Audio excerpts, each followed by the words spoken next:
Use your energy wisely and don't squander it on unimportant things. Recognize that you have no control over outside events and concentrate on how you will react. Determine your guiding principles and adjust your actions accordingly. Mentally get ready for the inevitable difficulty. Adversity makes you stronger. Focus on developing your character rather than ephemeral pleasures. Embrace the logic and rationale of nature rather than opposing it. Only evaluate yourself in relation to your values and ideals. Fulfill your responsibilities without looking for praise or reward. Recognize the circumstances of others and extend compassion to them. Analyze and control your feelings and needs in order to achieve inner peace.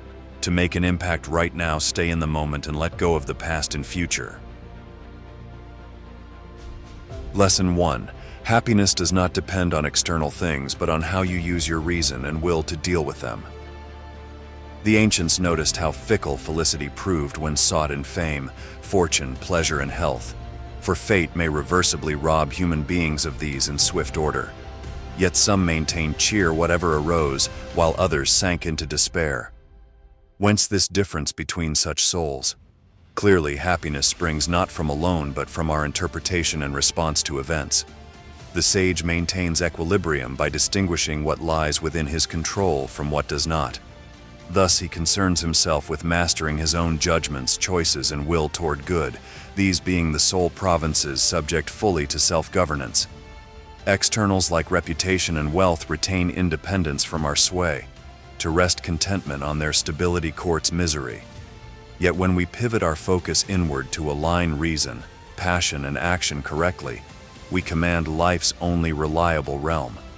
From such wisdom spring resilience and self-possession, states far removed from shifting circumstances. Herein behold Stoic happiness, not pleasure, but unassailable virtue, empowering one to greet fate's movements with equanimity. Events themselves hold no absolute meaning. It is always our perception that colors their tone. Shall we don the spectacles that distort and magnify each other, or see plainly the essential emptiness of things? Choose then the latter, as would any sage. Adapt well within your span of control and let go of the fruitless craving for that beyond your grasp. Here discover how a slight adjustment of vision breeds happiness or despair. Contentment blooms not from fortune's heights, but from the summit attained by ascending volcanic slopes of wisdom, hard-won yet gloriously transformative. Lesson 2. You cannot control everything that happens to you, but you can control how you react to it. As the eminent Stoic Seneca wrote, "It is not because things are difficult that we do not dare, it is because we do not dare that they are difficult." How piercingly that insight penetrates the heart. For when misfortune befalls our mortal frames, our first instinct leans frequently toward indignant protest. How dare life treat me so unjustly? As if the universe should bend to our preferences or we commanded sufficient vision to declare what fate should hold. Yet cold reality answers not our entitled cries, flowing on indifferently as nature's currents. However we rail against circumstances, the essential facts persist untouched. What power have we over that brute external world? Why shatter fragile forces against its glacial face? Rather, let us dare greatly within our inner citadel where supreme authority yet reigns. If chance, illness, or enmity besiege our gates, shall we not determine how these unbidden guests affect our stronghold? Meet each incursion with courage and wisdom rather than recoiling from weakness. Adapt its harsh edges to our advantage where possible. Endure that which resists shaping. Obstacles appear terrifying only when magnified by the distorted lens of fear and aversion. Viewed plainly, most prove far more circumstantial than structural. A flu may slow temporarily. Gossip cannot wound integrity itself. Thus we preserve sovereignty in all but exile. Noble minds ruled by reason stand unshaken amidst any siege, directing all darts of outrageous fortune towards some worthy end. Let cowardly complaints give way to courageous action aligned with current reality. Events care not a whit for hopes dashed or entitlements offended. By clinging to these we doubly suffer. Rather plant feet firm in the present ground. Here lies power, strength to shoulder burdens by willful choice, authority to assign meaning, and unassailable dominion inside the mind and heart liberated. From these locked gates, no jailer may wrest what truly counts: our willful dignity and unconquerable love of wisdom. Lesson 3. You are not your body, your possessions, your reputation, or your emotions. I am not my flesh and bones. Consider how the throbbing heart, though a vital organism, responds involuntarily to stimuli beyond conscious direction. Likewise, thoughts and moods sweep through awareness willy-nilly, unbidden heralds of a mind space hosting temporary phenomena, utterly distinct from static observers. If we cannot claim authorship over bodily sensations and mental events, then what essentially constitutes this I, which regards inner and outer flows with relative detachment? An immortal, rational soul is a spark of Zeus's eternal logos, manifesting through a fragile frame to contemplate and co-create alongside infinite intelligence effusing through all things. This seed of universal fire stands immune to slings and arrows, assailing transient forms it inhabits. Loss of limb may impair but cannot destroy identity rooted in reality, which is subtler than physique. Nor may calumny against reputation reach the inner self assured in its worth. Emotions may churn and subside like clouds crossing the skies, while essence abides in untroubled blue. Consider too in dreams how consciousness floats free of corporeal constraints to taste untethered experiences. Yet one's basic faculty of awareness persists between the sleeping and waking worlds. Therefore let not death's curtain close on this mortal play, causing excessive dismay. The actor merely retires from his current role. His cosmic burgeoning has ever ripened through lifetimes until he is called home toward his next engagement. Know also in quieter moments that same transcendent self behind myriad masks, gazing back at you when silence still scatters thoughts. However circumstances change regarding possessions, status, and all else outside, you remain aware of that unchanging awareness. Take refuge here in life's storms. No thief may steal the kingdom within which universal sovereign yet reigns, your eternally untouchable living presence. Lesson 4. You are not alone in this world, but a citizen of a cosmic city where all rational beings are your brothers and sisters. We live not in solitary confinement, but find ourselves citizens of a brilliant cosmos alive with intelligence. Through each creature's eyes gazes the same animate awareness, neighbors extended across worlds visible and invisible. What virtue lies in recognizing all beings as worthy family rather than estranged foreigners? Consider the order evident throughout nature and her principles faithfully governing life's myriad expressions. Do we not observe beings across kingdoms guided by inborn logos toward their proper ends? Plants straining toward sunlight, seasons cycling, animals rearing young. So too a rational soul animates humankind, aligning us with the cosmic logo's grand design. As parts of a unified body, our actions resonate beyond ourselves. Just as harmony among orchestra members creates symphonies, while discordant notes fray composure, so too may we individuals uplift or disrupt collective consciousness. Selfish deeds spread contagion, goodwill is its own reward. Therefore walk gently as one thread in a grand tapestry, mindful that tugging your strang too forcefully unravels the integrity of the whole. Yet when each plays its part in proportion, breathtaking beauty emerges. Similarly, align choices always with the common good, that which benefits the community and future generations. Where self-interest conflicts, subordinate it to calls of conscience. In this light, combat injustice wherever it is encountered, so that it might trouble hearts no more. Lend aid to weaker members, so that they too might bless the collective in time. Guide less aware souls through compassionate example, not condemnation. And when misguided beings injure the fabric, respond with wise discernment rather than reactive judgment, seeking redemption over retaliation.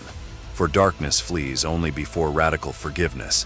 Thus may we citizens conduct ourselves with dignity, championing justice tempered by mercy. Thereby all will come to know that blessed state where no other remains, where alliance is a birthright, and where diverse voices harmonize celebratory hosannas to the Most High. A grand revolution is awaiting activation even now, through each of our hands aligned in service of the One.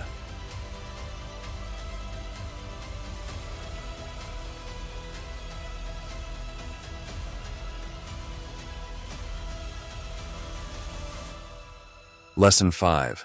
You are not here to please others, but to live according to your own nature and reason. As the esteemed Stoic teacher Epictetus declared, the chief task in life is simply this: to identify and separate matters so that I can say clearly to myself which are externals not under my control and which have to do with the choices I actually control. How astutely Epictetus unearths the pivotal insight upon which hinges integrity itself. Constant social pressure tempts us to camouflage true form to fit whatever colorful company we traverse, chameleoning conviction in pursuit of pleasures from popularity. Yet in these tangled webs, the people-pleasing persona entraps itself while inwardly asphyxiating. By contrast, the philosopher king walks with an upright spine, courageously uncompromised by the threat of disfavor. He appropriates dress and dialect suitable to circumstance, yet never sacrifices fundamental principles placating the mercurial mob. For his life responds faithfully to inward hierophant alone, that royal self sanctioning solely thoughts and deeds consonant with his nature. Let public opinion blow fickle as wind, while you stand unshaken as oak rooted in bedrock character. Reputation's assaults may bruise surface bark, but never uproot a soul's anchoring taproot. For authenticity is invincible against superficial wounds that shifting trends inflict. Temporary upset cannot unsettle timeless truths held as close as identity itself. Thus claim full authority, staking domain where sole sovereign you remain, the inner acreage of choice-making. Its fences determine fortunes better than fawning behind fences built by foreign hands. Tend wisely only this garden. Let weeds flourish or perish in outer lots according to their kind. Here sow faithfully to your nature. Let that harvest suffice whatever its yield. Counsel with conscience alone. Crowd consensus wears a false crown holding hollow power. For losing integrity's prize, one gains the world as a whole and stands bankrupt still. Lesson 6. You are not a slave to your passions, but a master of your own actions. Our passions consist of only reaction and momentum, flaring and fading like reflexive sparks from flint. How foolish to confuse such ephemeral flashes for lighthouse lamps able to direct life's sea-tossed journey with steadfast vision. Yet absent reason's rudder, we toss helplessly by the currents of each transient emotion. Rather than an instinctive pawn, stretch toward that noble status called reasoned choice. Pause in charged moments, allowing feelings to peak and begin subsiding unacted upon. Therein summons that wise soul ever watching from serene heights. Consult his balanced counsel before unleashing regretted verdicts, spoken in rage's rush. Master emotion by brief delays. Impatient impulses seed ground slowly to rational general. Practice responding temperately in lesser scenarios. Samply but a sip of drink thou thirst compels a gulp. Withhold over indulgent criticism through irritation tempts a torrent. Return the insult with a gentle word and attack with compassion. Visit pleasures in healthy moderation, nor permit them to overstay a proper welcome. In all such choices claim dominion through wisdom, not obedience to each wild feeling's whip. Thus, through steady training, I rise stoic from stormy seas of mood and impulse into that peaceful inner sky holding place for stars alone. Rule there as the collected commander occupying the summit, won slowly by denying despot emotion his riotous coup. From this victorious vantage, direct action with a level gaze rather than a sidelong glance toward transient pleasure or popular opinion. Here lies true freedom. Self-mastery through aligning desire with reason's highest aims. Lesson 7. You are not a victim of fate, but an agent of your own destiny. My friend, let these words ring as triumphant declaration rather than resignation. I stand lord of my fate, captain navigating life's tempestuous seas through exercise of reason's strong rudder and will's well-trained crew. For too long we harbored timid stowaway status, ceding steerage to the whims of waves and winds as we helplessly crossed fate's oceans. No more. Today we hoist the flag of self-mastery, seizing the helm in hands worthy of command. Events themselves hold no compelling power beyond the interpretations we lend them. Shall each fresh circumstance become a tyrant ordering mood and reaction? Or will we cling fast to that sovereign center ruling our perspective and responses with steady vision? No overpowering necessity compels a fearful reaction or a smallness of hope. We always retain the choice to assign meaning aligned with truth and the dignity of our high calling. So stand tall when the gale howls. Match turbulence without through grounded calm within. Meet malice with forgiveness, fire forging diamonds from dark coal. Let courage, carved through adversity, proudly endured, trace your name in the starry record of those taking their place as rightful co-creators. The present remains forever pregnant with potential. What dreams you choose to birth amid cluttered chaos lie ever within your hands. Therefore let no "why me" be uttered from your lips, as if universal laws should bend for one mortal. This life offers a gift tailored perfectly to your soul's curriculum. Master its lessons with a head bloodied but unbowed by limitation or setback. Nobly maintain faith in a higher purpose and your strength to achieve everything asked. On destiny's anvil clang loud rhythms of hope and effort, and from accidental chaos forge an epic odyssey fit for legends. The power awaits activation through your hand alone, eternity's ambassador to time and herald of coming splendor. How will you compose a term of service when recalled home? Let your signature be scrawled bold and gold across human history's face, for beyond what happens lies supreme authority over your response. Wield wisely then this staggering birthright, up to the heights your life's potential ever summons. Destiny awaits consent to guide her pen's inscription. Lesson 8. You are not a spectator of life, but a participant in it. My friend, envision existence not as a movie passively viewed, but as an interactive adventure alive with an invitation toward awakened engagement. Too long we slumbered through scenes unfolding before dull senses. Today let lenses lifting to rub drowsy eyes become portals, drawing focus into life's magical depths right here and now. For the present ever overflows with sensual glory available instantly to those attentive to subtle wonders freely offered. Yet busied minds preoccupied with reminiscing or fantasizing overlook the abundant gifts surrounding each moment. Their beauty waits undiscovered, their opportunity knocks unheeded, and their fulfillment multiplies unclaimed by idle hands too, engrossed in trinkets of memory or imagination. Even current tasks or conversations grow tedious and devoid of wholehearted presence. Why drain vitality by mechanically going through motions while mentally checked out? As Thoreau wisely said, it's not enough to be busy, so are the ants. The question is, what are we busy about? Awaken curiosity toward the miraculous within the mundane through engagement holding nothing back. Make the habit of anchoring awareness firmly where the body stands and this instant unfolds. Set aside exhaustive planning and nostalgia to reconnect senses with the neglected splendor forever on offer here and now. The orchestra of life incessantly plays its music. Why not dance? My friend, destiny arranges no encore. Savor the full first showing of this sumptuous play staged for an audience of one. Seize the hour and day to unpack their delights anew. Though the future beckons alluringly, life remains always now. Will you be there to meet her incarnated at last? The present moment alone holds promise of nothing but riches for those minds and hearts roused to claim time's ever-available treasures. Awaken, embark, and shine your spotlight of attention broadly on the beauty and wisdom surrounding you. Endless engagement awaits activation by a willing spirit. Plumb presentness through mindful living. Discover destiny not some far shore but an adventurous odyssey commencing the instant our passionate plunge permits life's proud baptism. Lesson 9. You are not a consumer of life, but a producer of it. Our modus operandi need not dwell on a parched plateau of passive consumption, but ascend toward lush peaks of creative contribution. Too long we swallowed prepackaged pleasures and regurgitated stale routines sold through mainstream markets.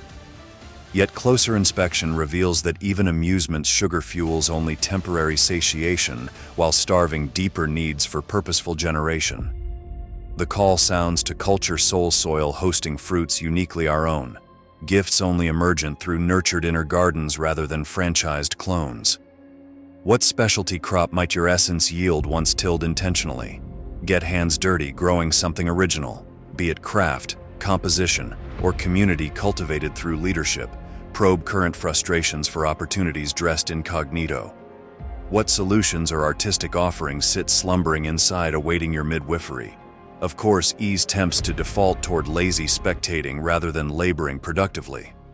Yet lasting gratification hides from restless channel surfers and eludes video gaming gawkers. Create something fresh and the process itself nourishes through meaning-struck sparking at genesis. Even failed attempts teach by exposing flaws and limitations which higher efforts transcend thereafter. So silence your inner critics fixating on perfect polish. Blueprint only enough structure to stir initially toward action. Then let organic forms arise as the process unfolds. Making room for novelty's delightful surprises. Through sheer doing beams trailblazing into unforeseen vistas. Progress builds solid ground where once loomed void's intimidation. Inch by inch, passion was once trickled meager motivation's leaky sieve. Soon momentum hits full crescendo. Now flow replaces stagnancy as forward vision immerses wholly into a creative trance, sculpting their opus. Hours pass unnoticed and effort energizes rather than drains. A silk purse emerges from sow's ear dreams once action marries intention. Masterpieces crystallize through dogged chisels slowly liberating a poet's prose or a saint's wisdom from cold uncarved rocks. So fear no steep learning curves or criticism of early flaws. Seizing purpose and perspiring toward meaningful productivity unleashes lifeblood hidden inside idle consumers. Master creators know that striving itself sanctifies the clay lump, which gradual glazing and firing harden into a crowning achievement, holding power to inspire future hearts. When this truth speaks, can any yet linger bedded down in lazy spectatorship's waste? No. Destiny summons you to meaningful creation. Lesson 10. You are not a mortal being, but an immortal one. Set your gaze not on the sunset, but on the dawning horizon, for your existence encompasses so much more than these mortal coils temporarily donned. Why cower and cling when life attires you in flesh so briefly as a costume for a solo role below heaven's gaze? That whisper reminding divinity dwells in all creatures betrays our true inheritance, nurtured on timeless plains before donning frail theater bodies treading life's passing stage. Fathom then fear's absurdity when death applies, but to personas not their deathless players. As donned robes lie stored between scenes while actors rest, awaiting a fresh costume call next matinee, so too does our eternal spark ever await a return cue into a new toddling infant down dusty village paths wherever souls congregate hungry for wisdom's maturation and love's ripening through lives committed to chosen roots and ultimate flowering into consciousness one with the all.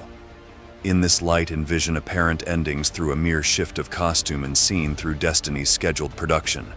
Today's ovation becomes an opening applause for the subsequent magnum opus unveiled on the higher spiral of creation's cosmological ascent toward reunification. Shall the curtain falling on a single act elicit an interpretation of tragedy or comedy, when intermission ends signaling rebirth to an expanded role as the ancient spirit matures toward full manifestation as God become? Then shun mistakes which serve a glorious function in furthering evolution. Cringe not at suffering guaranteeing achievement's admiration when reflected in hindsight.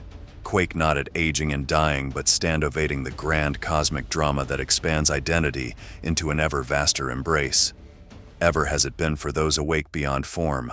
Life builds in complexity what death in turn releases.